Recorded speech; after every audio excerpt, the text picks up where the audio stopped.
Téléspectateurs de la chaîne YouTube Jonas Lonkutumpa, la chaîne officielle, suivez désormais votre nouvelle émission Va et dis-leur. Va et dis-leur, c'est l'histoire d'une vie transformée par Jésus-Christ après avoir servi le diable pendant 25 ans. Va et dis-leur, c'est l'histoire du pasteur Jonas Lonkutumpa la Yedidia, aujourd'hui serviteur de Dieu, jadis sataniste. Hormis le témoignage du pasteur Jonas, plusieurs thématiques seront abordées dans différents numéros de cette émission. Pour ne rien rater, abonnez-vous sur votre chaîne Jonas Lonkutumpa, la chaîne officielle. Chacun de nous dans ce monde, qui qu'il soit, a toujours besoin de quelqu'un sur qui compter. Ça peut être un frère, un parent ou quelqu'un de bien. Mais le plus souvent, ces personnes n'arrivent pas à répondre favorablement à nos attentes parce qu'elles sont quelque part limitées. Le plus souvent, ces personnes arrivent à nous quitter parce qu'elles sont mortelles. Raison pour laquelle nous devons apprendre à placer notre confiance et notre foi en celui qui n'échoue jamais, en celui qui ne meurt jamais, Jésus-Christ de Nazareth. Aimables téléspectateurs, vous êtes nombreux, vous qui nous suivez de partout. Vous nous suivez en Afrique, vous nous suivez en Asie, en Australie, aux États-Unis, partout au monde. Nous vous disons que nous vous aimons de l'amour de Christ. Et nous sommes là encore une fois de plus pour vous servir, pour servir notre Dieu dans cette émission Va et dis-leur. Va et dis-leur, c'est cette émission, cette grande émission qui vous édifie, cette grande émission de témoignage, cette grande émission qui vous permet de vous connecter au Dieu créateur. Aujourd'hui, nous sommes là. Je sais, je m'en vais rappeler déjà. Si vous ne vous êtes pas encore abonné, vous pouvez vous abonner sur votre chaîne Jonas Lonkutumpa, la chaîne officielle. Abonnez-vous massivement pour ne rien rater de cette émission. Une émission qui vous parle, qui vous présente un témoignage, le témoignage d'un homme qui a servi le diable pendant 25 ans, avant bien sûr de se convertir, avant bien sûr de donner sa vie au Seigneur Jésus-Christ. Il s'agit bel et bien du pasteur, de l'apôtre, de l'évêque Jonas Lonkutumpa, qui est avec nous encore une fois dans ces numéros, dans cette émission de l'émission, dans ces numéros de l'émission Va et dis-leur. Bonjour apôtre. Bonjour mon frère Teddy. J'ai toujours été dans la joie lorsque je vous reçois dans cette émission. La joie est partagée, moi aussi je suis dans la joie. Aujourd'hui nous vous voyons en vie, nous disons que gloire à Dieu parce que vous êtes là en vie et avec force vous êtes là.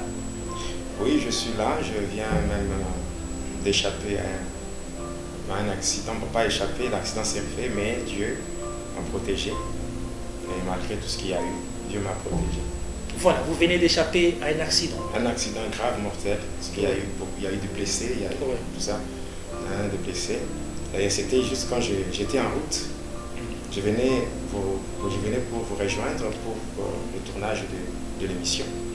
Mais l'ennemi a voulu faire tout ce qu'il voulait pour m'empêcher. Il a voulu s'ériger en obstacle pour m'empêcher de dévoiler ses œuvres. Et lorsque je vous ai appelé, je ne pensais pas que vous pouviez être là aujourd'hui. Et malgré ça, vous avez tenu vraiment à répondre à l'invitation malgré l'accident. Romains 8,35 nous dit qui nous séparera de l'amour de Christ. Donc en fait, tout ce que nous faisons, nous le faisons pour le Seigneur. Et le diable, c'est un flatteur. C'est un menteur, un flatteur. Il peut faire beaucoup de choses pour nous empêcher d'accomplir le pourquoi de notre existence sous le soleil. Mais cependant, il peut séduire le traître de l'alliance, ceux qui n'ont pas une alliance avec le Seigneur. Il est dit dans Daniel 11, le verset 32, « Il séduira par des flatteries le traître de l'alliance, mais ceux du peuple qui connaîtront leur Dieu agiront avec fermeté. » Donc jusqu'à la fin de mes jours, je serai toujours au service du Seigneur. Je continuerai à témoigner parce que ce que le Seigneur a fait pour moi, ça dépasse mon entendement. Il n'y a aucun humain qui pouvait le faire, il n'y a que Jésus qui a su faire cela. Voilà pourquoi témoigner pour moi, c'est une façon de marquer ma gratitude par rapport à ce que le Seigneur a fait.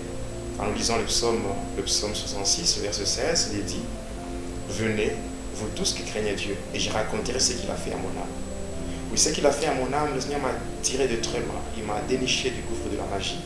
Il m'a tiré de griffes de Satan. Il m'a tiré dans le bourbier du péché. Alors si je fais le résumé de tout ce que le Seigneur a fait, je pense que ma seule façon de marquer ma gratitude, c'est témoigner pour sa gloire. Donc le diable, quel que soit ce qu'il peut faire, il ne fera rien. Il est dit dans le psaume 60, le verset 14, « Avec Dieu, nous ferons des exploits. Et il écrasera nos ennemis. » Donc pour dire encore, tout ce que je fais, c'est vrai, ce sont des choses humainement parlant. Hein, c'est un peu difficile de faire ce que je fais. Mais je ne le fais pas par ma force. Il est dit dans Zacharie 4, 6 à 7, il est dit, ce n'est ni par la force, ni par la puissance, mais par mon esprit. Grande montagne qui es-tu devant Zérubabel, tu seras aplani. Donc lorsqu'on est soutenu par le Saint-Esprit, quels que soient les obstacles qui seront érigés sur notre parcours, ces obstacles-là seront écrasés par le Seigneur. Voilà, gloire à Dieu, aimables téléspectateurs, nous sommes heureux, vous avez compris, c'est vraiment une expression d'amour. L'évêque Jonas est en train de rendre gloire à Dieu par l'entremise de ses témoignages. En tout cas, vous restez toujours branchés sur cette chaîne, Jonas Lukutumpa, la chaîne officielle. En tout cas, le témoignage se poursuit. C'est pratiquement le 3e numéro de l'émission Va et dis-leur. Alors, nous étions à l'étape de l'initiation. Vous avez parlé comment vous aviez été initié dans la sorcellerie et comment vous êtes né et d'où a commencé en fait votre témoignage. C'était pratiquement lors de votre naissance et vous avez expliqué comment ça s'est passé. Alors j'aimerais que nous puissions avancer avec votre témoignage.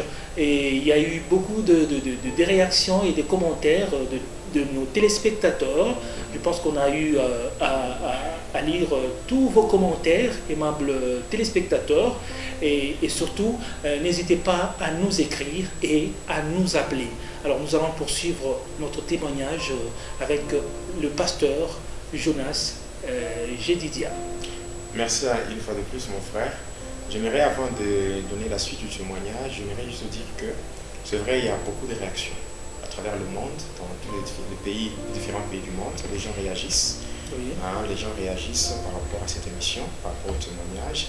Ce que je peux faire comme promesse, c'est que nous allons prendre toutes les questions. Donc il y a eu des réactions et qui demandent des réponses. Oui. Nous allons prendre tout ça, nous allons mettre par écrit et nous allons aussi organiser une émission. Oui. Une émission, ce sera question-réponse. Oui. Nous serons là pour répondre aux différentes préoccupations de nos téléspectateurs. Oui. Là, c'est ça une bonne chose pour éviter toutes les zones d'ombre, apporter beaucoup plus de précision. Là, c'est vraiment très important. Alors, par rapport à la suite du témoignage, je m'étais arrêté sur la manière dont il y avait beaucoup de gens qui passaient là où je restais à Cansegna et qui me faisaient passer par certaines pratiques. Voilà. Donc, il y avait le premier, c'était un magicien qui était venu faire un spectacle de magie. Un spectacle de magie à l'école primaire, donc c'était à l'école secondaire Kadiva, avec Cansegna. C'était dans la grande salle. Dans la grande salle, c'est là où nous étions. Bon, en fait, vers ces années-là, il y avait beaucoup de spectacles de magie qui étaient organisés dans des écoles. C'est comme ça que moi aussi j'étais parti.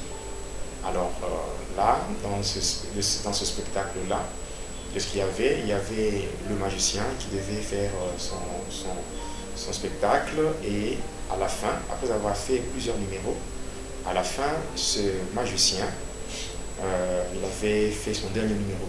Ces numéros-là consistaient à poignarder un homme. Donc il avait allongé un homme sur un banc. Cet homme s'appelait Daniel et il avait poignardé au niveau du cou. Et par après, il avait mis sur son corps sans mouvement, il avait mis un tissu de couleur bleue. Et pendant que l'homme saignait, il avait pris un petit flacon comme le flacon qui contient la pénicilline. Et il avait mis au niveau de l'onglet et le flacon était rempli du sang. Alors par après, il avait prononcé quelques formules, donc des incantations. Et le monsieur s'était tenu debout, les gens avaient acclamé et c'était la fin du spectacle. Et par après, les gens étaient sortis. Et pendant qu'on sortait, ce magicien-là m'avait reconnu. Parce qu'on dit toujours que qui se ressemble s'assemble. Ou qui s'assemble se ressemble. Alors voilà, il m'avait reconnu, il m'avait demandé de rester.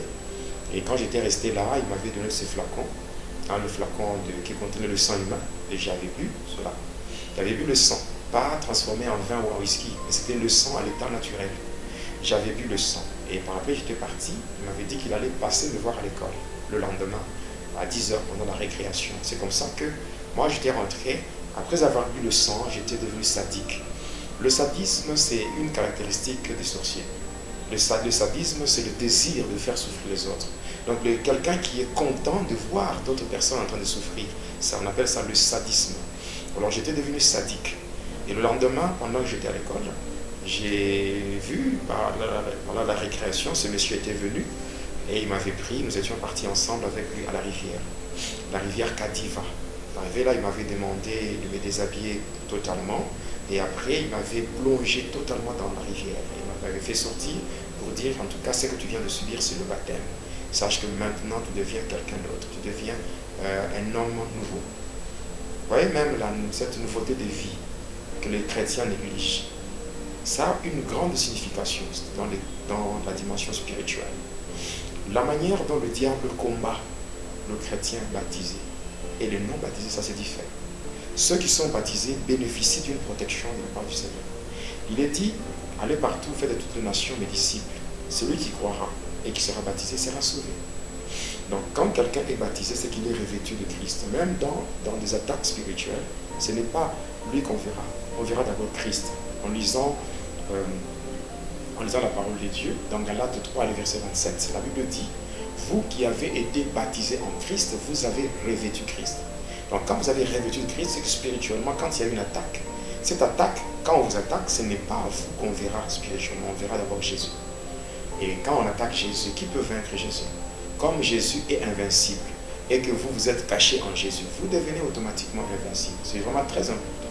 Alors nous avons quitté ces lieux-là, les lieux du soi-disant baptême, et ça dit qu'il avait fait de moi, il avait fait cela parce qu'il avait reçu un mandat de la part de Lucifer. Parce qu'à la fin, il m'avait dit, ce que je viens de faire avec toi, il y a quelqu'un qui m'a envoyé pour le faire, mais ne cherche pas à connaître son nom. C'est comme ça qu'il avait terminé ce qu'il avait fait faire comme spectacle à Cancer et il est parti. Quelques années plus tard, il y avait encore un autre magicien qui était venu toujours à l'école Kadiva, l'école secondaire. Nous étions partis dans la grande salle. Bon, c'était normal, on trouvait ça normal, les parents trouvaient que c'était un spectacle. Or, dans les écoles catholiques, les choses là se faisaient. Et lorsque nous nous mettons à dévoiler les œuvres du catholicisme, les gens se disent que nous exagérons. Ce n'est pas exagéré. Parce que quand nous témoignons, ce n'est pas que nous manquons à faire. On a tellement beaucoup d'occupations, mais comme la vie chrétienne a un principe, le principe de base de la vie chrétienne, c'est que dans tout ce que nous faisons, le Seigneur doit occuper la première place. Et nous venons après. Donc nous faisons d'abord ce que le Seigneur attend de nous, et par après, nous pouvons aussi faire ce que nous voulons faire par rapport à notre vie. Alors, il était parti. Alors, le deuxième là, il avait fait aussi son spectacle. Et pendant qu'il faisait son spectacle, après, à la fin du spectacle, nous devions partir. Il m'avait encore appelé. Lui aussi m'avait identifié, m'avait reconnu et m'avait appelé. Et quand il m'avait appelé, il m'avait remis un bout de papier. Sous ce bout de papier, il y avait deux noms. Le premier nom, c'était Hindu Sankara. Et le deuxième nom, c'était Hindu Pakabura. Alors, il m'avait remis ce bout de papier, il m'avait donné et dit, non, tu dois mâcher, et après, il faut avaler. J'avais fait. Et j'avais mâché, j'avais avalé. J'étais rentré à la maison. Et cette fois-là, c'était devenu compliqué, parce que chaque fois que je dormais, dans mes rêves, j'étais visité par des blancs, des gens qui venaient me rendre visite. Lui aussi, avant de me séparer, il m'avait dit, ce que je te donne, il y a quelqu'un qui m'a envoyé pour le faire, mais ne cherche pas à connaître son nom. Il était parti. Et par après, j'ai évolué comme cela jusqu'à quand j'étais arrivé. Donc, par le fait que vous étiez déjà répertorié dans le monde occulte, oui. On vous envoyait de professeurs, voilà, qui vous enseignaient déjà. Qui étaient en train de m'initier, donc de me faire passer à d'autres étapes. d'initiation. Non, à chaque étape, on envoyait quelqu'un. Donc le diable vraiment avait pris tout son temps, parce qu'il voulait faire de moi son agent à part entière. Et maintenant, quand j'étais en 4e primaire, J'étais en classe et mon cahier, bon, j'avais un cahier qui était vraiment arrivé à la fin, donc c'était terminé par rapport au nombre de pages. Alors, à l'époque, là, quand on étudiait, ce n'est pas nos parents qui donnaient les cahiers. Le cahier était à la direction. Donc, c'est comme ça que j'avais demandé la permission à l'enseignant pour aller demander un nouveau cahier au directeur. Alors, j'étais parti, j'arrive au bureau du directeur, je trouve le directeur avait été avec un magicien. Il était avec un magicien. Et le magicien était avec lui dans son bureau. Alors ils étaient en train de s'entretenir. L'entretien, c'était quoi? Le magicien était venu demander au directeur la permission de faire un spectacle de magie pendant la récréation en plein air et gratuitement. Après avoir reçu l'accord du directeur, le magicien était sorti. Parce que, en fait, le directeur là, lui, il n'était pas un magicien. C'était pas un magicien. Un catholique. Ah, ok. Il était catholique seulement. Alors j'entre, quand le magicien était sorti, moi j'étais rentré, j'ai demandé le cahier qu'on m'avait donné. J'ai rentré maintenant dans la classe. Je devais passer par la cour. Et c'est là, au milieu de la cour de récréation, que j'avais trouvé le magicien. Il m'attendait.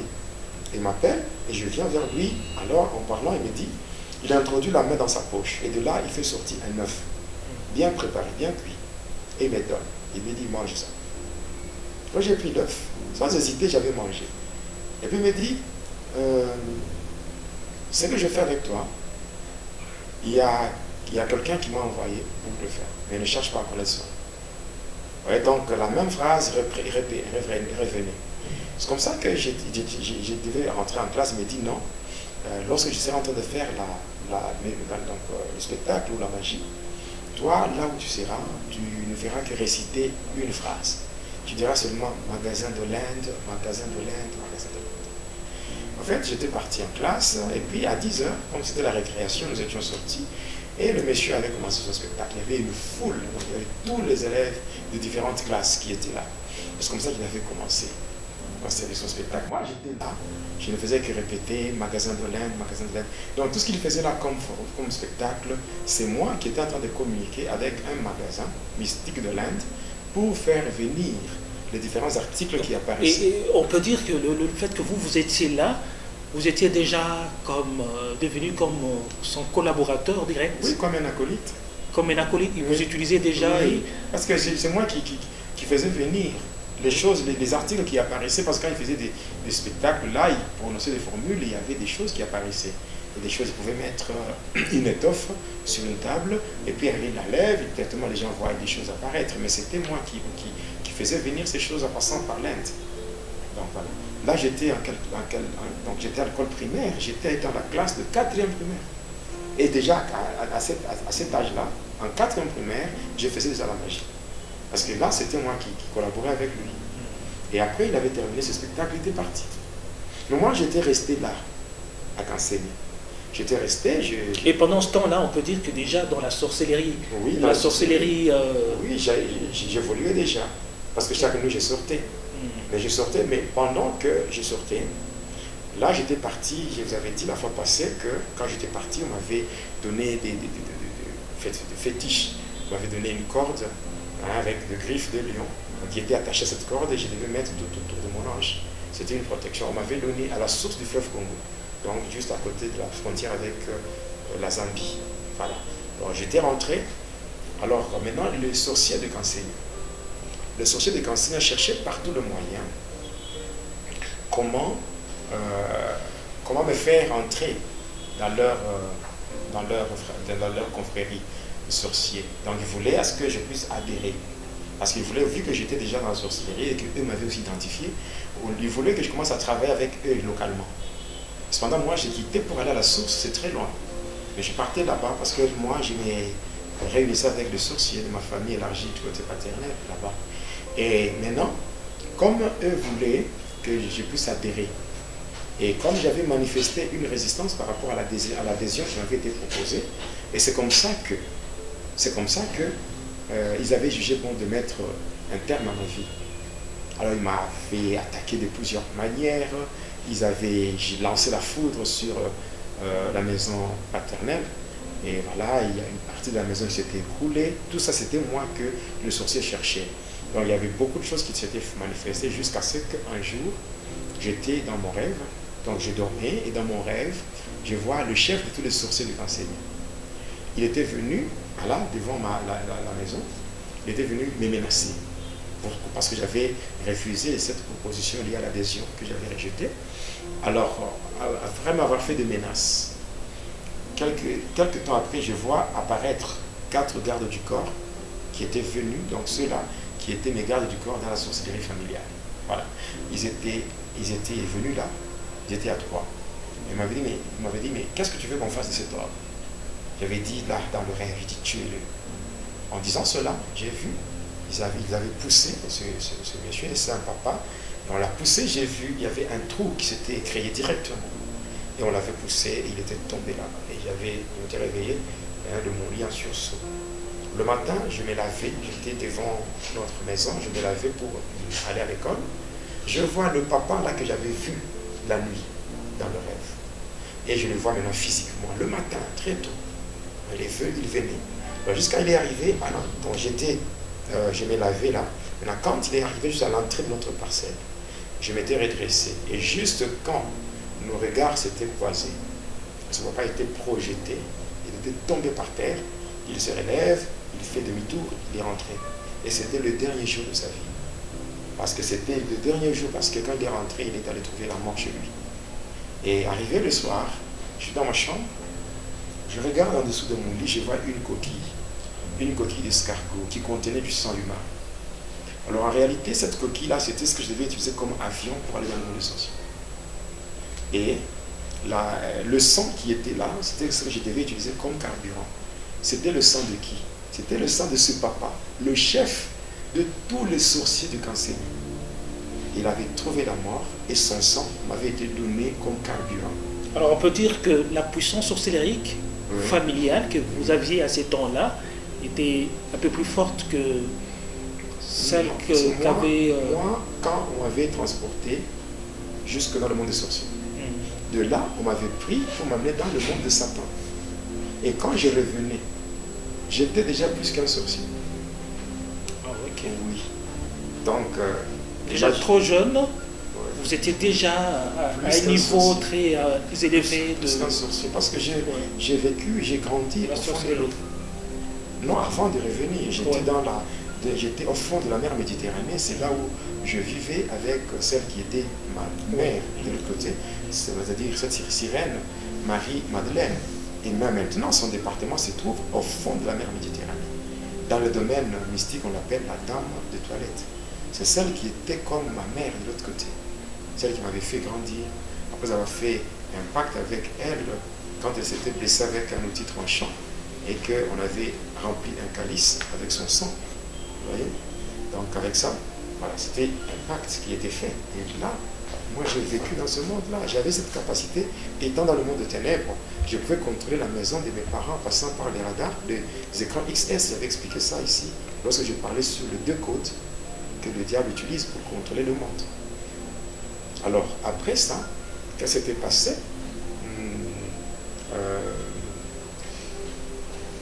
Quand j'avais vu la coquille contenait le sang, et un jour, vous voyez, d'abord c'est dans cette coquille, je vais donner donc j'ouvre une parenthèse par rapport à la coquille. La coquille était dans ma chambre, en dessous de mon lit. Ma mère ainsi que mes soeurs torchonnaient la maison. Même on torchonnait partout, même en dessous de mon lit. Mais la coquille était là. Ma mère, mes soeurs, personne ne voyait ça. Il y a des maisons qui sont hantées. Il y a des maisons dans lesquelles on a déjà placé certains instruments du monde de ténèbres qui permettent maintenant aux agents de ténèbres de contrôler les maisons à distance. Aujourd'hui, quand on parle de Jérémie 33.3, invoque-moi, je te répondrai. Je te ferai savoir les choses cachées, les choses grandes que tu ne connais pas. Beaucoup de gens aiment toujours demander au Seigneur de leur révéler leur futur, de leur révéler le plan de Dieu pour leur vie, de leur révéler leur destinée et tout. Mais les gens oublient de demander à Dieu de leur donner la révélation sur l'état spirituel de leur maison. Voilà pourquoi il faut faire un effort pour demander à Dieu de vous montrer spirituellement comment se présente l'état de votre maison. Il y a certaines difficultés, certains malheurs qui deviennent le partage de beaucoup de gens parce qu'ils n'ont pas encore découvert les choses qui ont été placées dans leur maison. Quelqu'un peut venir, il demande, non, j'ai besoin de me soulager, lui donner l'accès à vos installations, mais quand la personne entre, il laisse quelque chose, ça devient une antenne du monde des ténèbres. Il y a des antennes, il y a des miroirs, il y a des radars, il y a des caméras de surveillance, il y a tellement beaucoup de choses que les agents des ténèbres placent, mais ces choses-là ne sont pas visibles aux yeux charnels. En fait, ce sont des hôtels. Un hôtel, par définition, c'est un élément physique qui sert de contact entre le monde physique et le monde spirituel. Voilà.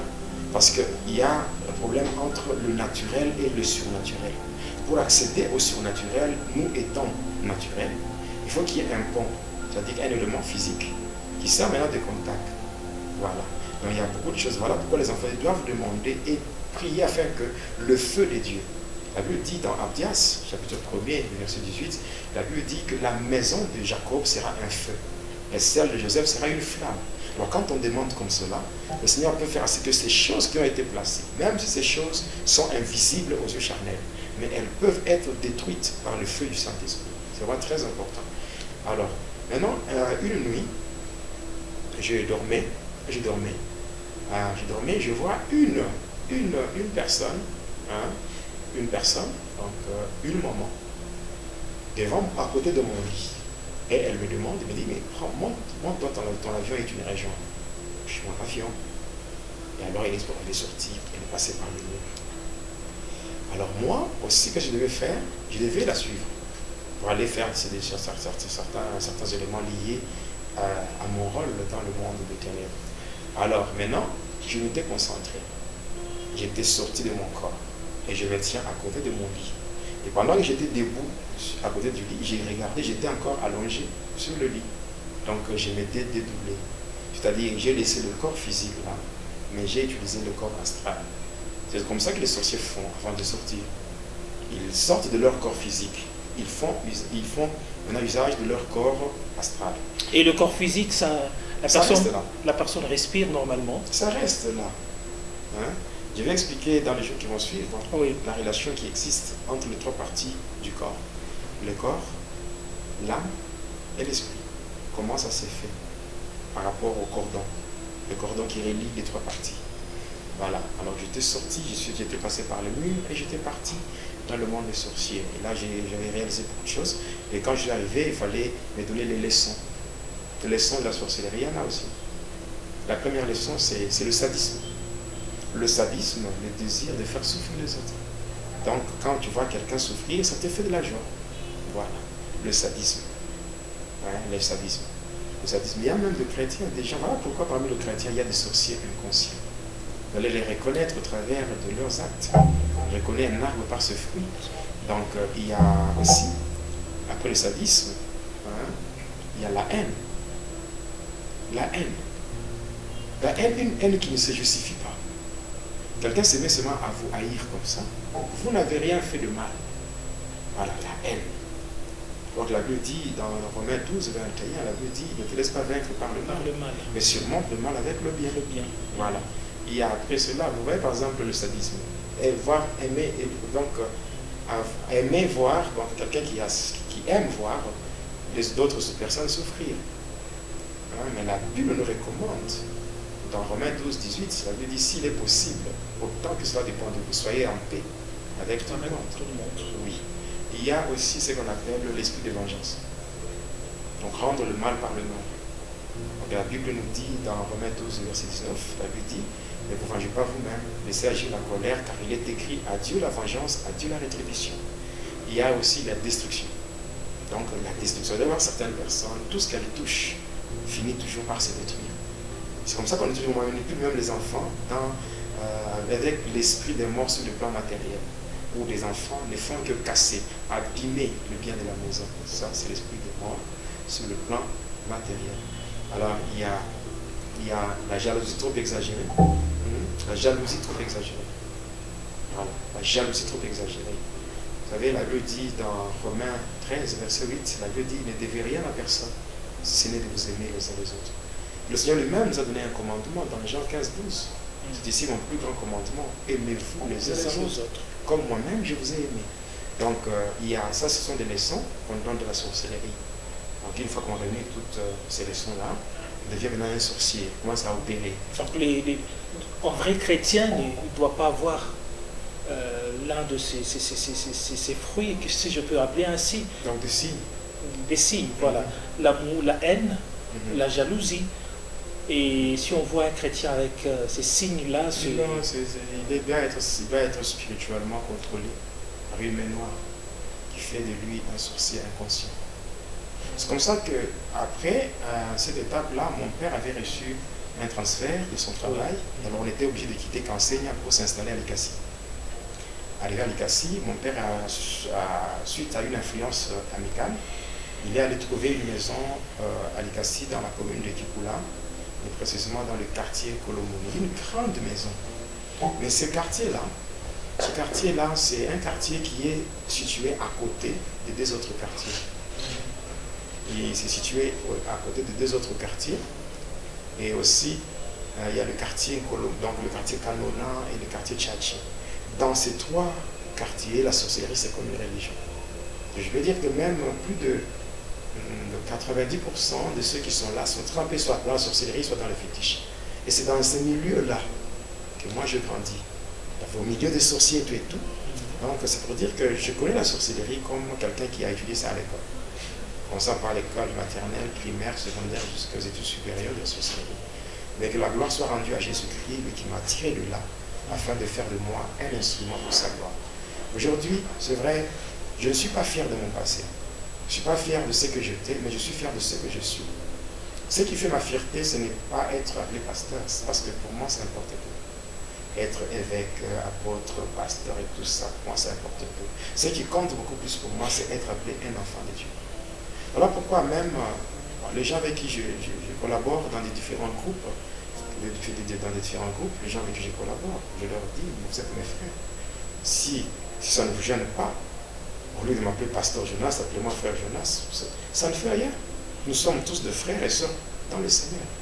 Voilà, donc c'est vraiment ça. Après, quand nous sommes venus à Likasi, là, j'ai commencé maintenant à travailler dans la sorcellerie. Et vous aviez quel âge à ces temps-là déjà? Bon, là, j'étais en 5e primaire. Voilà. En 5e primaire, je devais avoir pratiquement 11 ans. Alors là, je commençais à travailler dans la sorcellerie. Ce qu'il faut savoir par rapport à la sorcellerie, c'est que premièrement, la sorcellerie, quand on parle de sorcellerie, elle existe sous trois formes. Il y a ce qu'on appelle la sorcellerie consciente. Là, ce sont les gens qui sont conscients de leur état, qui savent que la nuit, ils vont manger la chair humaine, ils vont boire le sang humain. Comme c'est que moi j'étais conscient de mon état. Voilà, donc j'étais un sorcier conscient par rapport à mon état. Et je n'ai pas honte de le dire. Je n'ai pas honte de le dire parce qu'en témoignant comme ça, je suis en train d'édifier beaucoup de gens. En témoignant comme ça, je suis en train d'apporter beaucoup de lumière, beaucoup de révélations à beaucoup de gens qui sont dans l'ignorance. Il est dit dans Ésaïe 8, le verset 20, à la loi et au témoignage. Car si on ne parle pas ainsi, il n'y aura point d'horreur pour le peuple. En témoignant, je suis en train de répondre à un ordre direct du Seigneur Jésus. D'abord, si je prends Actes des Apôtres, chapitre 1er, verset 8, il est dit, mais vous recevrez une puissance. Le Saint-Esprit survenant sur vous, vous serez mes témoins. Vous serez mes témoins. La Samarie, donc la Samarie, la Judée, n'est-ce pas?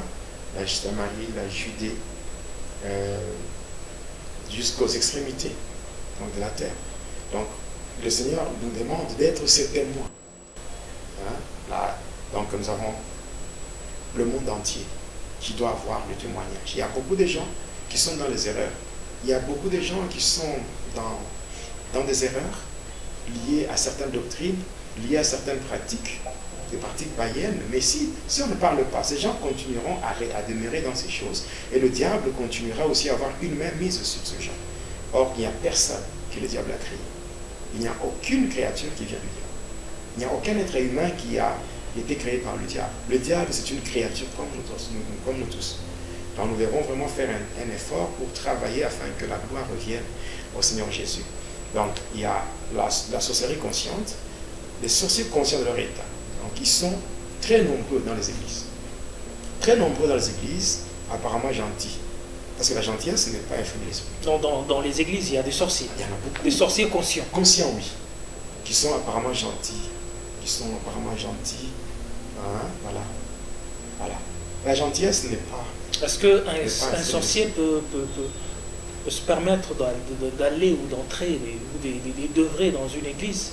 Mais mon frère, Il y a des mamans sorcières, il y a des diacres sorciers, il y a des anciens sorciers dans les églises.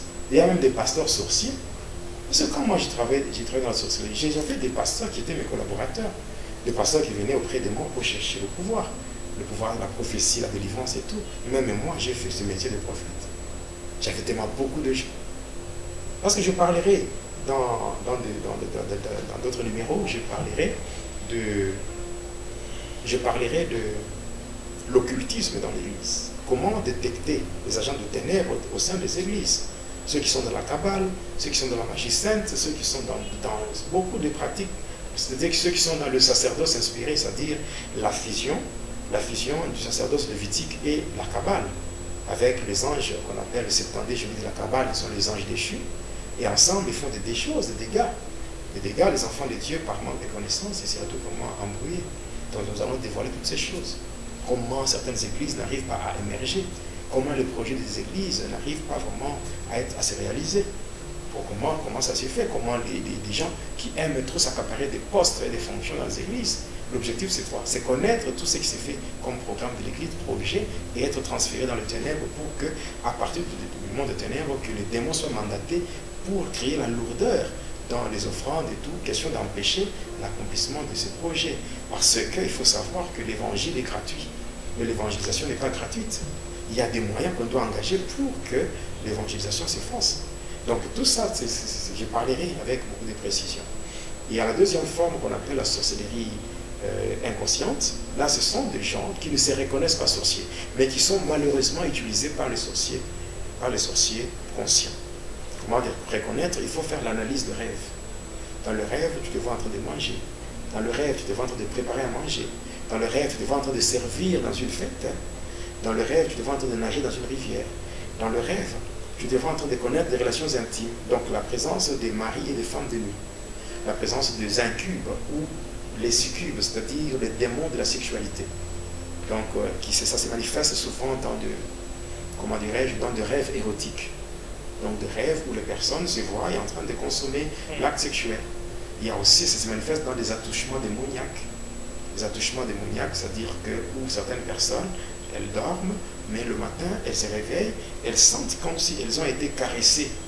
Elles ont été caressées par des personnes inconnues. Et ça provoque une excitation sexuelle, ça pousse beaucoup de gens vers des pratiques de voyeurisme, c'est-à-dire arriver à déshabiller les personnes de sexe opposé avec les yeux. Ça peut amener certaines personnes à la pratique de la masturbation, ça amène l'onanisme. L'onanisme, ça amène la fellation, ça amène la partouze, donc la sodomie, toutes ces pratiques qui sont en fait des perversions sexuelles. Voilà, toutes ces choses-là, les gens les font parce qu'ils ont été visités par les démons de la sexualité. Donc au travers de rêves. Donc, dans le rêve, quelqu'un se voit en train d'être poursuivi par des chiens, ou bien par des soldats, ou bien par des personnes dont on ne voit pas le visage, et au moment d'attraper la personne se voit en train de voler. Elle commence à s'envoler comme un oiseau, et puis elle se réveille en sursaut pour dire en tout cas, on allait m'attraper, mais j'ai échappé. Non, ce n'est pas que la personne a échappé, non, il y a un problème qui demande la délivrance. Donc si on se voit en rêve, en train de vouloir voler, peut-être... Donc quand on est poursuivi, quand on est pourchassé par le chien, par les soldats, ou bien par des gens dont on ne voit pas le visage. Et au moment de vous attraper, il faut commencer à voler comme un oiseau. Là, c'est un problème qui demande de délivrance. Donc, il y a beaucoup de choses. Dans la sorcellerie inconsciente, il y a des maladies périodiques et incurables. Il y a des gens qui souffrent de des maladies périodiques et même incurables. Il y a des blocages qui ne se justifient pas pour le chrétien. Quelqu'un qui a arrangé sa vie avec le Seigneur, mais qui se voit avec... Donc la sorcellerie inconsciente, c'est le fait d'être instrumentalisé ou utilisé par les sorciers conscients qui vous manipulent comme ça. Oui, qui vous manipulent. C'est comme ça. Donc, et après ça vient la troisième forme de la sorcellerie, c'est la sorcellerie sanguine. C'est une sorcellerie qui se contracte par l'héritage familial, l'hérédité familiale, qui se contracte au niveau de la famille. Elle est caractérisée premièrement par, le premier signe, c'est le manque de compassion. Le manque de compassion. Le deux, c'est frapper sa femme. dans son cerveau inconscient, familial, dans son cerveau sanguin. Frapper son mari. Il y a des femmes comme ça qui frappent même dans le quartier. Les gens savent que telle maman frappe correctement son mari. Et c'est pas un sujet de gloire. La femme, selon le Seigneur, elle est appelée à se soumettre à son mari. Et le mari est appelé à aimer sa femme. Quand tu aimes, tu ne peux pas frapper. Et quand tu es soumise, tu ne peux pas prendre les décisions. Mais en fait, si la femme pousse l'homme à la frapper, non, il y a toutefois ses attitudes. Il y a beaucoup de corrections que l'homme peut donner à sa femme. Parce que frapper, vraiment, c'est pas bien. Aussi, frapper les enfants presque tous les jours à la maison. Donc, il n'y a pas une autre correction que les fouer, frapper, gifler, tout ça. Il y a même des enfants qui manquent la paix, qui se sentent mal à l'aise chez eux à la maison et qui grandissent comme ça avec des blessures intérieures. Et quand ça se fait comme ça, ce sont déjà des candidats potentiels pour la sorcellerie. Donc c'est facile de les attirer. Donc il ne faut pas frapper les enfants. Non, il faut leur donner une correction. Okay. Pas frapper dans un sens de détruire. Oui. Donc pas frapper avec une méchanceté. Oui. Il y a deux choses, il y a la colère et la méchanceté. Ce sont des choses différentes. Dieu, souvent il entre en colère. Voilà pourquoi la Bible dit il est dans la colère, mais riche en bonté. Donc on doit frapper, mais avec amour. On le fait avec amour, dans le sens de corriger, d'apporter une correction à l'enfant. Là, c'est votre enfant finalement. Oui. Donc là, parce qu'il y a parfois de parents ou de femmes qui, lorsqu'ils commencent à taper son fils, et là tu es à côté, tu n'arrives même pas à comprendre qu'est-ce que c'est son enfant. Oui, mais il y a d'autres qui brûlent même leurs enfants, qui trempent les mains dans de l'eau chaude, qui mettent de l'essence, qui mettent le feu et tout, donc c'est compliqué. Comment expliquer un enfant qui est votre enfant? Vous avez même appelé vos enfants. Vous êtes poussé par quoi? Quel est l'esprit qui vous anime pour que vous arriviez à réaliser toutes ces choses? Il n'y a pas cet amour. Non, c'est la sorcellerie dans le sang. C'est quelque chose que vous avez hérité. Voilà pourquoi. Même quand on reçoit Jésus, dans Jean 1, 12 à 13, la Bible dit à tous ceux qui l'ont reçu et qui croient en son nom, elle leur a donné le pouvoir d'être appelés enfants de Dieu, lequel sont nés de la chair, ni du sang, n'est-ce pas? Voilà. Donc, ici, quand on parle de ces trois éléments-là, donc lesquels sont nés, ni de l'homme, ni du sang, ni de la chair, ces éléments-là, ça parle de la délivrance. Oui, ça parle de la délivrance. Là, il y a beaucoup d'éléments. Il y a la malédiction, il y a le problème des coutumes, il y a beaucoup de choses. Parce que quand on est libéré, il faut que par là, parce qu'on ne peut pas subir une nouvelle naissance tant que le vieil homme existe. Parce que le vieil homme, c'est celui qui était contrôlé dans le système familial. Et même les esprits qui contrôlent la famille pouvaient exercer une influence sur la personne qui était sous contrôle. Et la personne était soumise à des lois. On appelle toutes ces lois, l'ensemble de ces lois, on appelle ça le sacerdoce des familles. Maintenant, quand vous entrez, vous êtes maintenant à Christ. Vous changez de sacerdoce. Vous entrez dans un sacerdoce loyal. Et il est écrit dans Hébreux 7:12 que le sacerdoce étant changé, il y a nécessairement changement de loi. Donc les lois que la famille utilisait pour vous contrôler, ces lois tombent. Si ces lois vous condamnent au célibat, vous condamnent si c'est pas ça, pour les choses, mais lorsque vous venez à Jésus, passant par l'œuvre de la croix, avec son sang, Jésus, en nous lisant Colossiens 2:14, il a effacé l'acte dont les ordonnances nous condamnaient. Donc il y avait des lois. Donc, mais si une personne continue à vivre sous l'emprise de démons, c'est qu'il y a une délivrance qui doit être opérée dans sa vie. Et en fait, là, il y a vraiment de problèmes dans la vie des enfants de Dieu, ce qui concerne ce qu'on appelle les liens héréditaires ou les liens familiaux. Vous allez voir qu'une personne arrive toujours à reproduire peut-être ce que son père faisait, ce que sa mère faisait. Donc la personne n'arrive pas à ressortir sa propre vie. Quand vous lisez dans le livre des Actes des Apôtres, il est écrit homme beaucoup prêtre, incirconcis des cœurs et d'oreilles. N'est-ce pas? C'est que vos pères ont été, vous l'êtes aussi. Tout est écrit dans la Bible. Alors il faut que quand quelqu'un reçoit Jésus, quand vous venez, vous voyez par exemple, vous allez chez Lazare et vous lui parlez un peu du scénario lié à sa résurrection. Vous allez comprendre les étapes de la délivrance. Pourquoi Lazare a écouté la parole. Quand le Seigneur a dit, Lazare, nous sommes dans l'évangile de Jean, Jean 11, le verset 39 à 44. Quand le Seigneur est arrivé, il a dit ôtez la pierre. Cette pierre-là, ça a une signification dans la dimension spirituelle. Lorsque la pierre a été ôtée, le Seigneur a crié, Lazare sort. Jésus n'est pas entré physiquement, mais c'est la parole. Donc Lazare a écouté la parole, il est sorti. Il est sorti. Donc là, la parole a franchi quelqu'un. Mais après l'affranchissement, il y a la délivrance. Parce que le Seigneur a ajouté en disant, déliez-le. Déliez-le et laissez-le aller. Voilà, donc ce sont les étapes par lesquelles on doit passer pour avoir une délivrance totale. C'est très important de la marche chrétienne. Et est-ce qu'on peut trouver un chrétien lié? Non, en fait, un chrétien lié, non. Parce que beaucoup de gens... Un chrétien sous la prison. Il y a beaucoup de gens qui s'arrogent de ce titre-là de chrétien. Ouais. Le Seigneur Jésus n'a pas laissé le chrétien. Non. Le Seigneur a laissé l'ordre de faire des disciples. Okay. Et il a dit lui-même, allez partout et faites de toutes les nations mes disciples. Donc on peut dire en d'autres termes les disciples de Jésus-Christ. Les disciples de Jésus. Un disciple, c'est un élève discipliné qui imite son maître. Un élève discipliné qui imite son maître. C'est ça, un disciple. Donc si on est disciple de Jésus, Paul dit quoi? Soyez mes imitateurs comme moi-même je le suis, le Christ. Donc quelqu'un qui imite Jésus, qui subit la crucifixion. La crucifixion, en fait, c'est le fait que la personne voit sa chair dépouillée de désirs charnels et de plaisirs mondains pour produire un corps qui deviendra la demeure de Dieu. Parce que Dieu n'habite pas dans la chair. Dieu habite dans le corps. Il est dit dans 1 Corinthiens 6, 19, ne savez-vous pas que votre corps est le temple du Saint-Esprit? On ne dit pas, ne savez-vous pas que votre chair, non. Or, le corps, c'est quoi? C'est la chair crucifiée. Une chair qui est dépouillée de plaisirs mondains et de désirs charnels.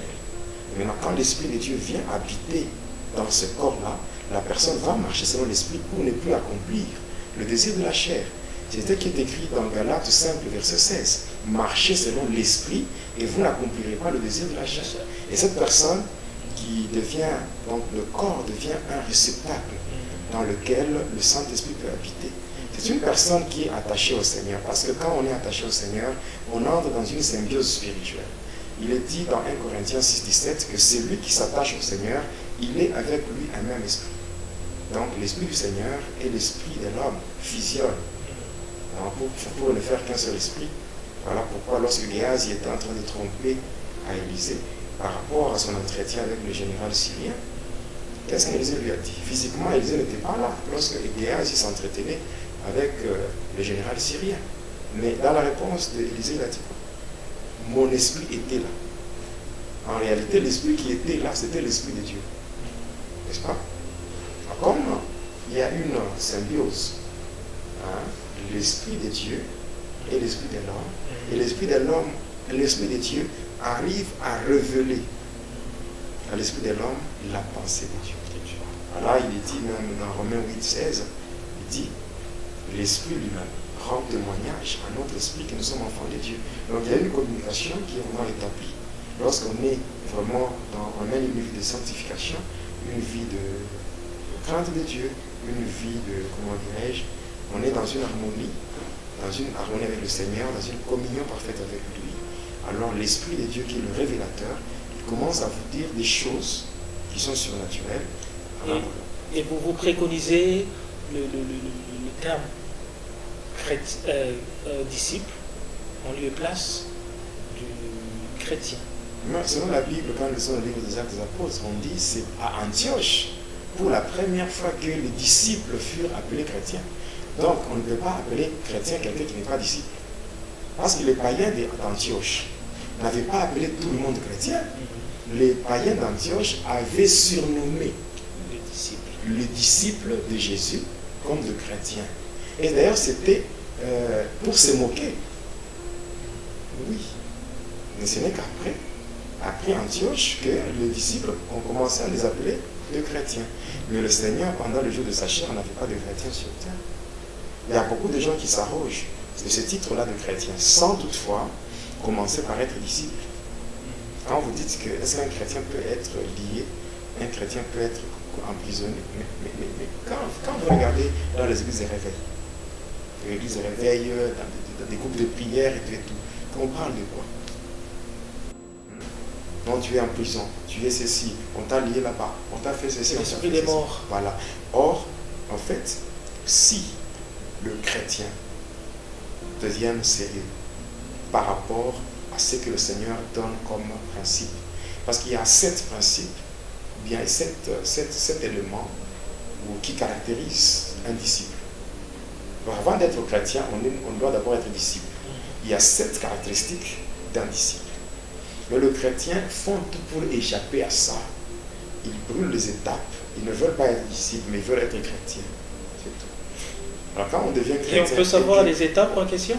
Oui, je vais donner dans d'autres numéros. Voilà. Alors là, on peut poursuivre le témoignage. Oui, je parlerai sur l'origine de la sorcellerie. Oui. Oui, je parlerai sur l'origine de la sorcellerie, l'origine de la magie, l'origine de l'astrologie. Je parlerai de ça dans le prochain numéro. Mais cependant, aujourd'hui, je vais parler sur l'organisation des sorciers. L'organisation des sorciers. Oui. Par rapport à l'organisation des sorciers, si je prends d'abord notre continent, l'Afrique. L'Afrique, c'est un grand continent qui comporte 2 grands déserts. Alors, aujourd'hui, je pense que vous allez commencer. On va poursuivre la fois prochaine parce qu'on nous signale qu'il nous reste 7 minutes. D'accord. Je disais que l'Afrique, c'est un continent qui a 2 grands déserts. Au nord, la partie qu'on appelle le Maghreb, il y a le désert de Sahara. Et bon, en fait, au sud, la partie australe, il y a le désert de Kalahari. Alors, le désert de Kalahari, c'est ça le département général de tous les sorciers d'Afrique. Tous les sorciers d'Afrique se réunissent là. Et quand ils se réunissent là-bas, Lucifer lui-même n'a jamais été dans les réunions de sorciers. Enfin, les sorciers travaillent pour Lucifer, mais sans le voir.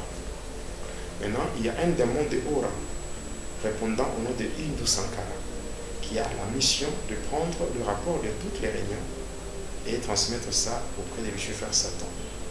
Alors maintenant, par rapport à leur hiérarchie, c'est que déjà au premier niveau, ou à la première position, il y a ce qu'on appelle les présidents et les reines. Ce sont ceux-là qui donnent les instructions dans le monde des sorciers. Donc ceux qui donnent les ordres et tout ce qu'il y a à faire là-bas. Donc ils se mettent sur des chaises fabriquées avec les ossements humains. C'est-à-dire, lorsque on tue les humains, on mange la chair, on boit le sang, et les os qui restent, c'est avec ça qu'on fabrique les fauteuils sur lesquels doivent s'asseoir, les présidents et les reines. Donc un chrétien malhonnête, un chrétien de nom ou un païen, il faut savoir que c'est vraiment un grand danger de vivre sans Christ. Quelqu'un qui vit sans Christ, c'est que c'est comme une provision qui est déjà placée dans le magasin. Dès que c'est qu'on est en train d'utiliser, qu'on va prendre faim directement, on va vers le cours, c'est qui est dans le magasin. Alors, on va manger. Donc ce sont des choses, parce que les chaises qui sont fabriquées, même le crâne là qu'on prend, on utilise pour boire le sang, ce sont des choses des humains. Donc le corps... Les choses qu'on utilise dans la sorcellerie, oui. Ce sont On tue les humains. On mange leur chair, on boit leur sang. Maintenant les os qui restent, c'est avec ça qu'on fabrique les fauteuils. Leurs ustensiles, ouais. C'est l'organe ou les restes du corps humain. Oui, c'est ça. Et là, ce sont les présidents et les reines. Deuxièmement, le président dans leur monde, là. Oui, le président et le reine dans l'organisation de la sorcellerie. Oui. Mais à la deuxième position, il y a ce qu'on appelle les sorciers suprêmes. Les sorciers suprêmes, ce sont les chefs de quartier des sorciers. Par exemple, quand vous vivez dans un quartier, donc ce quartier-là est bien limité, n'est-ce pas? Donc, ce quartier est établi sur un territoire bien déterminé. Alors, tout ce quartier-là, dans ce quartier, il y a des sorciers. Et tous les sorciers de ce quartier, ils ont leur chef. C'est celui-là qu'on appelle le sorcier suprême ou le chef de tous les sorciers d'un quartier. Maintenant, au niveau du quartier, qu'est-ce qui s'est fait? Le quartier est composé des avenues et des rues. Sur chaque avenue, il y a des sorciers. Et les sorciers de l'avenue, ils ont un chef, qui est le chef d'avenue ou le chef de la rue. Alors le chef de rue et le chef d'avenue ont comme mission de sillonner dans les familles qui sont sur leur avenue ou sur leur rue afin de prélever les informations. C'est pour cela, dans le combat spirituel, la discrétion, c'est une chose vraiment très importante. On n'est pas appelé à dire n'importe quoi à n'importe qui. Il y a des moments où certaines personnes se retrouvent dans des difficultés à cause du manque de discrétion. Parce qu'on ne peut pas dire, parce que quelqu'un peut venir chez vous, vous ne connaissez pas le pourquoi de sa présence. Vous pouvez dire de n'importe quoi à quelqu'un, mais vous ne savez pas qu'après son départ, la personne va transmettre toutes les informations dans le monde de ténèbres. Et c'est comme ça qu'on voit les gens venir en causant par rapport aux relations de bon voisinage. On est en train de causer, parler sur le mariage, sur les affaires, sur ceci, sur cela, parler comment on va prendre vos filles en mariage. Vous expliquez vous-même, non? Mais non, il est là, il essaie un peu de faire des commentaires par rapport à ce que vous dites, parce que c'est un entretien, c'est un dialogue. Vous dialoguez, mais la personne est en train de prendre des informations. Maintenant, arrivé la nuit, qu'est-ce qui va se passer? La première des choses, c'est que tous les sorciers vont se croiser pour se rencontrer au croisement des avenues. Alors quand ils sont au croisement des avenues, le sorcier suprême, qui est le chef de quartier, il va premièrement prendre, tous les sorciers vont prendre des sifflets. On appelle ça le sifflet d'appel. Quand on siffle, tous les sorciers inconscients sortent de leur corps, sortent de leur maison. Et maintenant, on commence, si le sorcier conscient veut se déplacer pour aller dans le monde des ténèbres, ils peuvent, cette fois-là, prendre les sorciers inconscients et les transformer en chevaux. Et ils montent là-dessus. Et ils vont dans le monde des ténèbres. Voilà pourquoi il y a des gens qui dorment bien, mais qui se réveillent avec des douleurs. Il y a des gens qui se réveillent avec des douleurs, des maux de tête, parce que quand on est un cheval, on doit tirer. On doit tirer les oreilles pour bien avancer. On est là. Il y a des gens qui ont des douleurs au niveau des jambes. Il y a des gens qui ont précocement le problème du rhumatisme. Alors, ce n'est pas le rhumatisme. C'est parce que les jambes sont utilisées. Il y a beaucoup de choses qui se font. Beaucoup de choses qui se font. Et il y a d'autres. On les transforme. Leur ventre devient de tam-tam. Ouais. Le ventre devient de tam-tam. Quand les sorciers veulent manger, après avoir mangé, pour se divertir, ils chantent en se servant de ventre des gens comme des tam-tams, des jambes comme des guitares. Voilà, il y a des gens qui ont des plaies qui ne se terminent pas, de plaies périodiques. Ça, c'est l'œuvre de la sorcellerie. Voilà, il y a des choses. Il y a maintenant, quand le chef de quartier est là, il siffle, alors il va se tenir comme ça.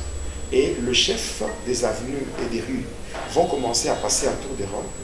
Donc, l'un après l'autre, passer pour faire quoi? Pour donner le rapport des différentes informations qui ont été prélevées dans les familles qui sont sur les avenues ou sur les rues. Alors, dès que le chef de quartier est en possession de toutes les informations, là, il peut maintenant s'envoler. Lui seul.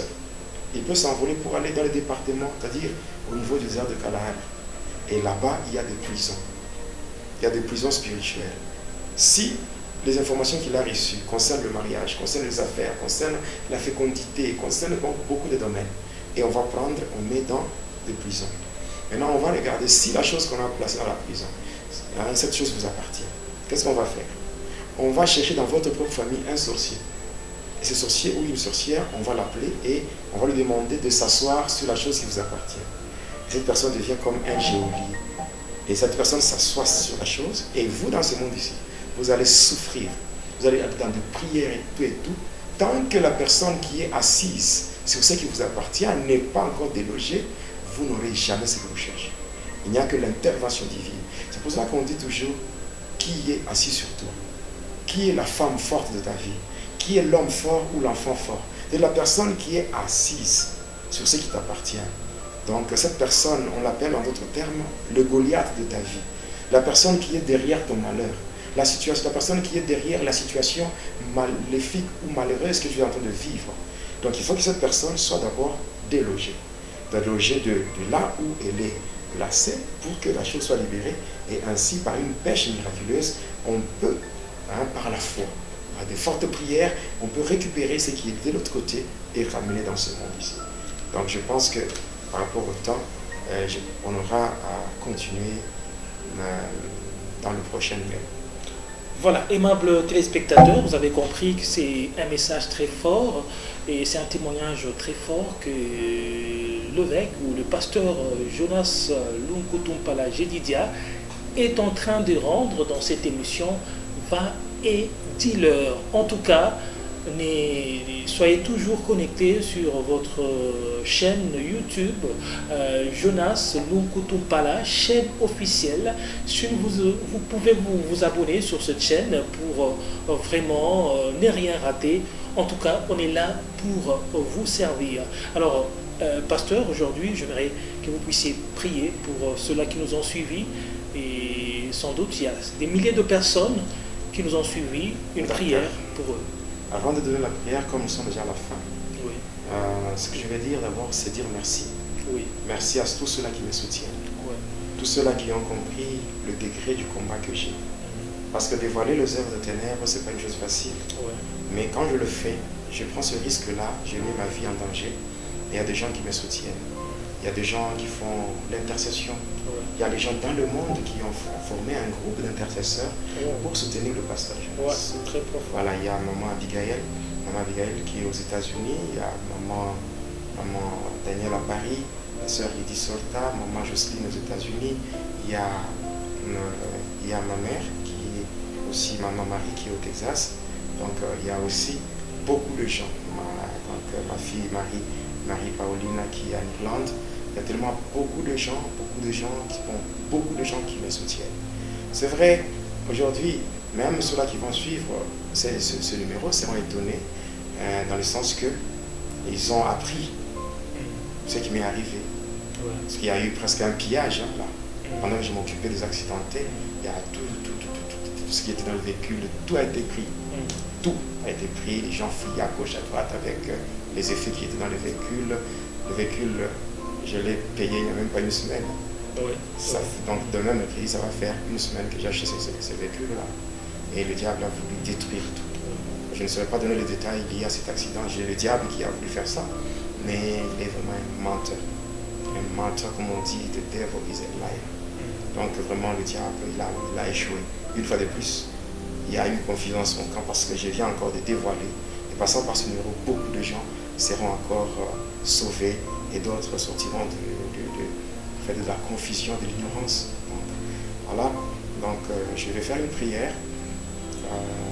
Je vais prier pour tous ceux-là qui ont suivi ce numéro, donc Va et dis-leur, parce que Va et dis-leur, c'est une instruction que j'avais reçue personnellement de la part du Seigneur lorsqu'il m'avait tiré de ténèbres. Il m'a dit, va et dis-leur ce que j'ai fait pour toi, car ce que tu connais n'est pas pour toi seul. Voilà pourquoi je ne peux pas me taire. Je continuerai à rendre gloire à mon Dieu passant par ce témoignage. Alors, par ce qui est de la prière, toi qui m'as suivi, j'aimerais te dire que sans Jésus, la vie n'a pas de sens. Il n'y a que Jésus qui peut donner un sens à ton existence. Même pendant que je parle, sache que Jésus est à la porte de ton cœur. Il dit, voici, je me tiens à la porte et je frappe. Si quelqu'un entend ma voix et qu'il ouvre, j'entrerai. Jésus a besoin de faire son entrée afin de prendre ta vie en charge. Il a besoin de t'orienter, de te protéger. Il a besoin de faire de grandes choses dans ta vie, de te changer, de te transformer pour que tu sois une personne selon lui. Que ta vie sur terre devienne le reflet de la gloire de Dieu. Alors je prie pour toi. Je prie pour toi. Éternel le Dieu, au nom de Jésus-Christ, toi le Dieu qui m'a sauvé et qui m'a tiré de ténèbres pour me faire accéder à la lumière, je recommande mes frères et mes sœurs qui ont suivi ce témoignage, tous ceux-là qui se retrouvent par rapport à ce témoignage. J'aimerais, oh Dieu, que ta main puissante, cette main qui n'est pas courte pour sauver, cette main, oh Dieu, je sais qu'elle est puissante et qu'il n'y a aucune circonstance qui peut demeurer constante devant ta main puissante et agissante. Là où la main de l'homme ne peut pas toucher ou ne peut pas arriver, ta main à toi peut toucher. Alors je recommande ton peuple, tes enfants. Touche, Seigneur, touche le cœur de tes enfants. Amène vers toi, ô Dieu, toutes les brebis égarées. Amène, Seigneur, ceux-là qui sont dans la confusion. Par ta puissance, permets à ce que par le Saint-Esprit, que ceux qui sont sous l'emprise du diable soient libérés, que le chaîne soit brisé, que le lien soit coupé, que l'envoûtement périsse, que la sorcellerie soit neutralisée, quelle que soit sa forme, qu'elle soit neutralisée par toi, Jésus, le maître de l'impossible. Agis en faveur de ton peuple et accepte, ô Dieu, tous ceux-là qui viendront vers toi en toute humilité, car tu n'as jamais chassé ceux qui viennent au-devant de toi en toute humilité. Je laisse tes enfants entre tes saintes et divinement, car je sais que ceux qui sont entre tes mains, personne ne peut les toucher. Je recommande mon frère Teti et mon frère Boni, tous les deux qui ont accepté de m'accompagner dans cette émission. Ce qu'ils ont fait, Seigneur, ils l'ont fait pour ta gloire. Et comme ils l'ont fait pour ta gloire, c'est qu'ils ont fait de toi, l'Éternel, leur délice. Et comme il est dit, fais de l'Éternel tes délices, il t'accordera ce que ton cœur désire. J'aimerais, ô Dieu, que tu t'épanches sur leur vie avec un regard de père, avec les yeux de compassion, et que tu répondes à tout ce qu'ils ont comme besoin pour la gloire de ton nom, Jésus. Je bénis ton Saint-Nom, Seigneur. Je te lève car tu es Dieu. Reçois la gloire, la puissance, la magnificence, ainsi que la révérence, comme la majesté, car tu es Dieu. Au nom de Jésus-Christ, j'ai ainsi prié avec foi et action de grâce. Amen. Amen. Alors, c'était pour nous un plaisir de vous servir, aimable téléspectateurs. Vous avez compris que Dieu est là pour nous. Il est merveilleux. Il a fait des choses dans la vie du pasteur Jonas Lunkutumpala Jedidia, et il est en train de rendre ses témoignages. Abonnez-vous massivement sur cette télévision Jonas Lunkutumpala, chaîne officielle, en tout cas pour ne rien rater, parce que nous aurons plein de bonnes choses à vous proposer, et nous disons que nous vous aimons, et nous vous disons au revoir au prochain numéro. Téléspectateurs de la chaîne YouTube Jonas Lunkutumpala, la chaîne officielle, suivez désormais votre nouvelle émission Va et dis-leur. Va et dis-leur, c'est l'histoire d'une vie transformée par Jésus-Christ après avoir servi le diable pendant 25 ans. Va et dis-leur, c'est l'histoire du pasteur Jonas Lunkutumpala Jedidia, aujourd'hui serviteur de Dieu, jadis sataniste. Hormis le témoignage du pasteur Jonas, plusieurs thématiques seront abordées dans différents numéros de cette émission. Pour ne rien rater, abonnez-vous sur votre chaîne Jonas Lunkutumpala, la chaîne officielle.